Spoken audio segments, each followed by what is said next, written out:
Hi there. Let's talk about Modi Trump bonhomie today. The American dream seems to be crashing down. Human rights have become a joke, and elections are choosing monsters. This was the opinion of an American youth who voted for Donald Trump for the first time and expected the system's efficient functioning that seemed paralytic during the Biden regime. What he watches now is beyond his comprehension.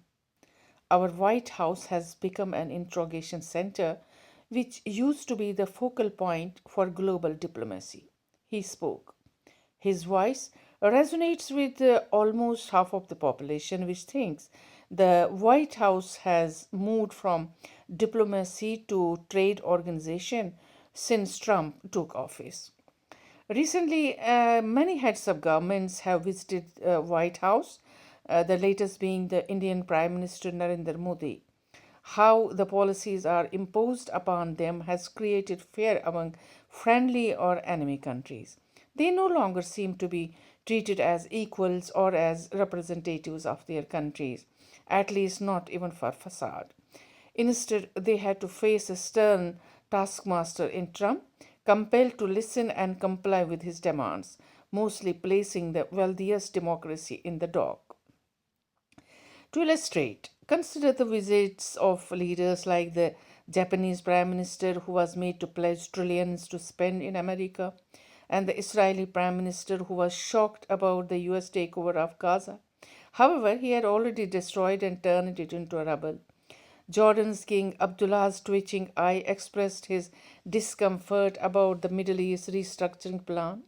Then there was the most hyped visit of the Modi of India. His visit was significant given Trump's status as his close friend and their shared right wing ideologies. Wealthy tycoons surround both, and they are seen to be the policymakers of these countries. The first notable moment came when, per protocol, Trump did not greet Modi at the White House entrance, starkly contrasting the receptions given to other leaders. This moment received considerable attention and commentary.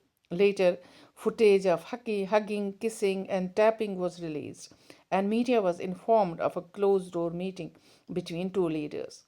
The press conference was more than expected in the new setup.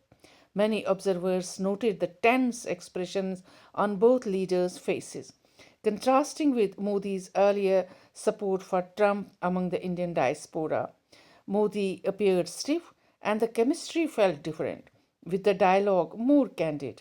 A few psychophancy questions of Indian journalists to Trump hardly changed his stance. The press conference was fun to watch.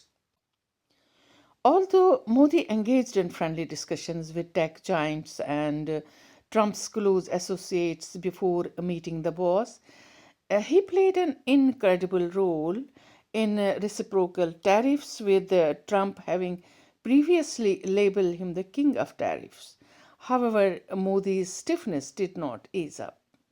In the context of cross border terrorism, which has become a stumbling block between India and Pakistan, Modi inevitably addressed the issue of border terrorism.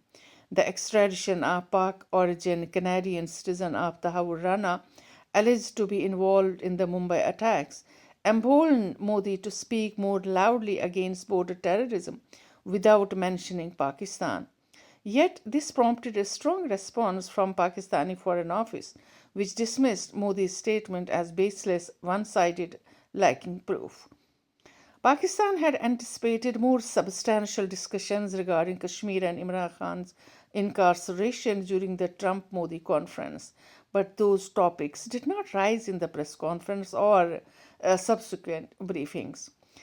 Some analysts believe that Modi's emphasis on cross border terrorism aimed to secure Trump's assurance of support in case India decided to take action along the line of control in case of skirmishes, but politicians did not buy this thought. A few reports suggest a possible confrontation at the LOC, with military assets reportedly being transported to the line of control in recent months. While the ceasefire at the LOC remains intact, Adani's establishment of industrial project near the border has not indicated imminent conflict as per defense analyst Ravinder Acharya. Yet, Indian leaders have increasingly spoken about Pakistan's meddling in JK and the increase in militant activities in border areas of Jammu. Pakistan has been silent on Kashmir since it has been mired in internal political turmoil.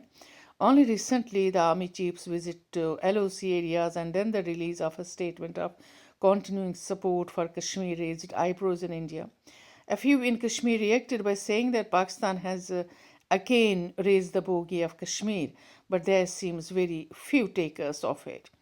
According to Acharya, apart from a few soft statements, Pakistan usually does not pay much attention to Indian remarks, likely due to backdoor diplomacy between the two nations, including the meetings between the spy heads a few years back. Diplomatic talks have continued despite tensions within, as long as the Sharif family and the military establishment in Pakistan remain aligned. India is not viewed as an enemy. Indirect trade, media, and cultural exchanges have continued without significant interference from the Pakistani establishment. The view from Pakistan is somewhat different. Given the challenges facing Pakistan, mainly it is volatile border with Afghanistan and Iran, the country cannot afford to engage in conflicts on multiple fronts. So, the border with India must remain calm. But India seems to be taking advantage of Pakistan's vulnerabilities, redirecting attention away from his side of Kashmir. The view was expressed by a Pakistani defense analyst who desired to remain anonymous. In Modi's earlier meeting with Trump in 2019, it was learned that he convinced Trump to remain silent regarding the abrogation of Article 370, which drew little international condemnation at that time. There was no mention of Indian administered Kashmir in the joint press conference, indicating that the abrogation has since been accepted as a settled issue. For India, the only remaining question is how to integrate the parts of Kashmir under Pakistan into India. Modi has succeeded in legitimizing scrapping Article 370 and building a new narrative of integrating Pakistan administered Kashmir with the valley. After the fall of Hasina's government in Bangladesh, Pakistan and Bangladesh strengthened their ties, which upset India. The media led people to believe that the deep state of the US and Pakistan were responsible for Hasina's fall and exile. Modi raised concern about deep state involvement in destabilizing Sheikh Hasina's government in Bangladesh with Trump, and the media asked Trump about it. However, Trump dismissed those concerns, leaving it for Modi to address. Trump prefers not to get embroiled in the affairs of other countries, including Bangladesh, and did not give Modi the green light to take action in Dhaka, as some Indian media have suggested. The new political dispensation in Bangladesh has many friends, including Republicans and those close to Trump. The American president has established several priorities for his administration, which he expressed openly to the public at home and abroad: achieving fair tariff rates, avoiding spending outside the US, selling military hardware globally, and repositioning the United States as a global leader. His primary focus is on business deals, which include pressuring Modi to purchase F 35 jets, oil, gas, and Tesla cars. India has many dependencies on Moscow, from military hardware to cheap oil. Although it has defense deals with France and Israel, India has the edge over other countries in Russia. Trump wants India to buy its military equipment from the US, but without transferring technology or the know how, whereas Russia has moved its manufacturing defense warfare to India. Will Modi succumb to Trump's pressure is anybody's guess.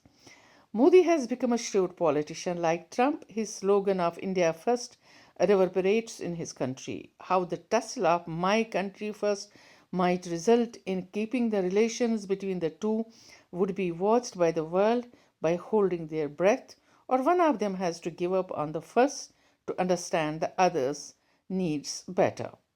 We have to wait for which one to give up. Thank you for listening.